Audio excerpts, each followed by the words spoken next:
Imagination Fuel, take 246. It's always a challenge, but a good challenge to learn new things. I wish I wasn't joking, but Hour later. yeah. Okay, so we're going to talk about things that inspire us, things we're watching, reading, listening to, that we're really enjoying, that is, firing our imagination. But first, I'm going to give some shout outs, and the first is to Rainier at Horror for Kids. She got a copy of Pip's Monster House, issue 1, which right now is available exclusively on Global Comics. And she loved it. So she's excited about it, and she shared with her readers about Pip's Monster House. So you can check her out online at HORROR, 4 the number 4, kids.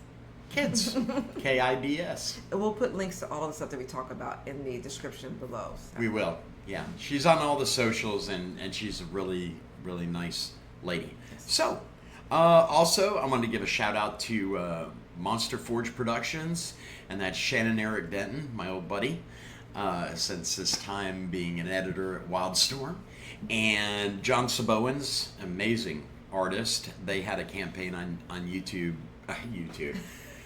Sweet Jiminy Crickets. Please don't have any campaigns on YouTube. I can't even imagine. No. How would you do...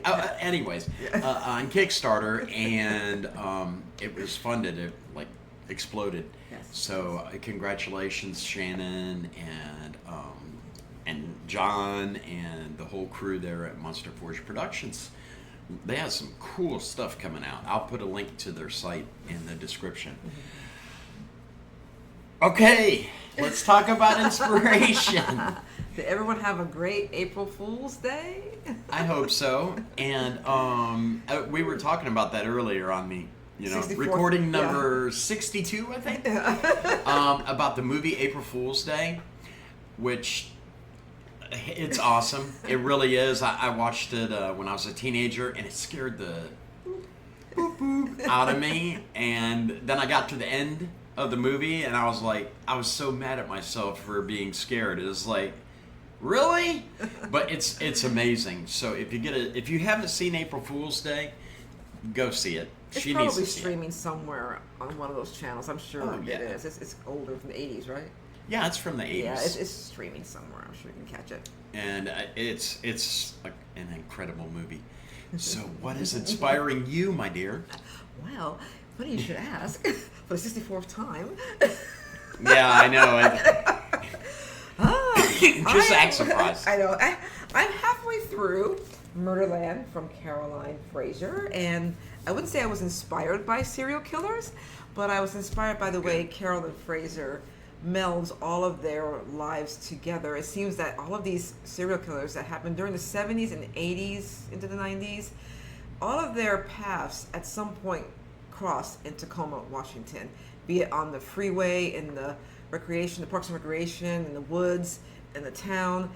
It's amazing how she melded all of their lives together, and all their fractured childhoods, and where they ended up, and all the chemical warfare that the smelters. Spoilers. Oh no, it's not. That's not a spoiler. It really is. Yeah. Oh, okay. That's the kind of the whole book, but it's just it's cool. She actually grew up in Tacoma, Washington. She has a first-hand view of what that town is like, and the ambiance of it and the oppressiveness of it, which I did feel when I was staying in Seattle and in Bellevue. It's amazing how some of that stuff happened in those two towns. But that's what I'm reading now, so that's been an inspiration to me, just how she writes all their stories together. I've been to the airport in Seattle. Is there any chance, that... The airport, I think you're safe. I mean, Seattle's a cool city. It's just Washington State in itself is kind of an interesting state. I'll leave it at that. It's squatchy. It's Sasquatch. Yeah, there's something going on. There's all kinds of stuff going Yeah, on. Probably yes, the chemicals like in the water and the Utah. air. That's where it all comes from. All the chemical plants that nobody had any control over. But that's what I've been reading this week. Okay. I actually, I've been reading, Tales from the Crypt. Since he was 5. The Dark Horse collection is so incredible. The archives, I think there's like 12,000 books. No, there's not really that many. There's a lot of them. But yeah, Tales from the Crypt. You can't go wrong with the classic EC comics. I haven't read any of the new, quote unquote EC from Oni Press, I think it is. But I love the classic stuff. And I actually watched a movie, The Rule of Jenny Penn. And that's available on, what's the name of it? Not Slasher. I want to call it Slasher. But Shudder. Shudder, yeah. Oops. It always has words. And we're not doing another take. So this is going straight through. So you get what you get, okay? It's real, 100%. It's raw. But The Rule of Jenny Penn, it's a psychological kind of horror thing. It stars John Lithgow and Jeffrey Rush, and Great actors. they are amazing actors. So you really buy into what's going on. You feel bad for one of them, which is good acting if it makes you feel that. So yes. So it's very light on the horror. It's like I said, it's more psychological. I mean, not to the extent of like The Shining. But it's definitely twisted. So I'd recommend it. Check it out. It's really good. Cool. Yeah. So anything else? Let me see. Well, for me, I also was watching the trailer for a documentary on the '60s model Twiggy, and that's directed by Sadie Frost. She was in Dracula, Bram Stoker's Dracula. That was Francis Ford Coppola's version of it.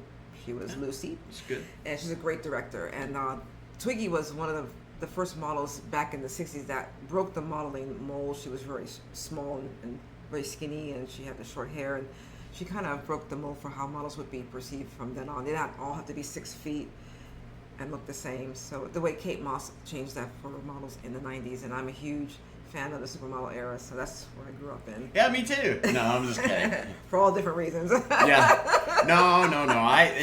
In the 70s, I had a poster of Farrah Fawcett that my aunt made my uncle get rid of, so I ended up with I just knew she was pretty, you know.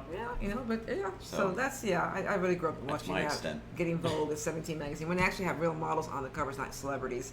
That was back when there was real models. So yeah, imagine real. I'm so tired of the celebrities and political people on the cover of a fashion It's funny. magazine. We were reading or we were watching Mad Men, and they were talking about celebrity commercials, and they said that's lazy. And isn't that funny? That's all we use now is celebrity commercials. Right. It's like, wow, that's... And it's funny because we don't know those people, nor do they know us. So why would they use celebrities? You don't know them. I mean, but they're a familiar face of you. They may think you may buy the product because Tom Cruise likes it. Go figure. Actually, a big thing that happened this week. Rest in peace, Val Kilmer. He passed away. Gosh, and for us, he was such a huge influence. He was a fantastic actor, and I got to see him on stage in the Ten Commandments in L.A. and he was fantastic as Moses, and I'll never forget that. That was really cool. I got to go to the closing night party, and he had a whole white suit like John Travolta. And wow. It was really cool. He's a really great guy. Staying Alive? Staying Alive. Well, Saturday Night Fever. Saturday Night Fever. But yeah, he was a great classically trained actor who could make any role that he played memorable. I don't know if I could see him as Moses after seeing him doing skeet shooting and Top Secret. When I first heard he was going to do that, I couldn't picture it. We made fun. I was like, what? And until we actually saw it, and again, he pours his heart out in every role he plays. He's phenomenal. So you were there. You felt like he was Moses, party to see. He did a fantastic I love that job. in Tombstone. They asked one of the actors, "What was it like working with Val Kilmer?" And he said, "I don't know." And he's like, "What do you mean I don't know?" He said, "Well, I was working with Doc Holliday the whole time." Yeah. Oh, I love Tombstone. Yes. Oh my gosh, that's in my top 5. Will always be our Huckleberry. Yeah. So we miss you, Val. We Rest do. in peace. Yep, you're a daisy if you don't. So that's about it for now. The work is going forward on the box. We are heavy into production. We got so many pages of art and also in production for Pip's Monster House. A lot of people have been asking about that over and over again, and we are going to collect that in a comic, but we have a lot more surprises in store for you with that. We do. Oh man, project. Yes. Very exciting. Speaking stuff. of which, our doggy's right there. Yeah, Pip is like licking my leg right now, and I tell her he's not showing me love. He's actually tasting me. Him. So, in case we both fall dead. If the Grim Reaper comes calling for me, she's gonna come home and find find a torso laying on the couch. Oh my gosh. And a very chubby dog. So. So that's all I got for now. That's all we got. Like I said, we're going to put all these links below so you'll be able to see what we've been up to, what we've been looking at, listening to. Yes. Yeah. Listening to. Yeah, music. I'm always big about music. Has anybody seen the Led Zeppelin documentary in the movie theater?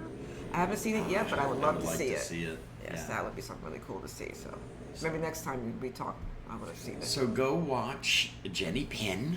Yes. And go watch the documentary on Twiggy called Twiggy.